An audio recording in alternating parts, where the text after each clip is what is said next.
Après des mois de tergiversation et de spéculation en tout genre, la messe est finalement dite. Un départ à la retraite à 64 ans au lieu de 62 aujourd'hui.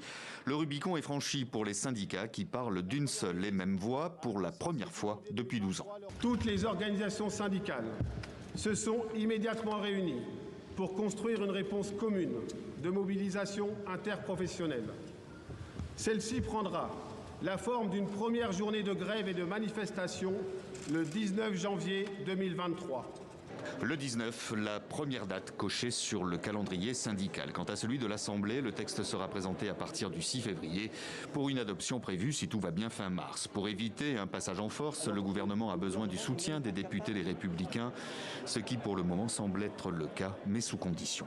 Je suis confiant sur rien. Ce que je vous dis, c'est que je suis confiant dans la capacité du groupe Les Républicains à parler d'une voix unie pour faire en sorte que la réforme soit la plus juste possible, qu'elle bénéficie exclusivement aux retraités et aux travailleurs. À la droite de la droite, dans l'hémicycle, le Rassemblement national entend faire barrage à une réforme qu'il considère comme injuste.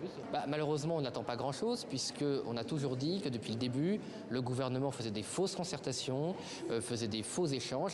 La gauche, elle, est vent debout, comme on dit, même si la réforme prévoit une pension minimale de 1 200 € bruts par mois et pour tous. L'ensemble des Français concernés, 85% d'entre eux sont opposés à l'idée de travailler plus longtemps. On se prépare à une résistance à la hauteur des coups portés, à une mobilisation sociale qu'il nous faudra accompagner et une bataille parlementaire pour faire rentrer la vie de la France qui travaille.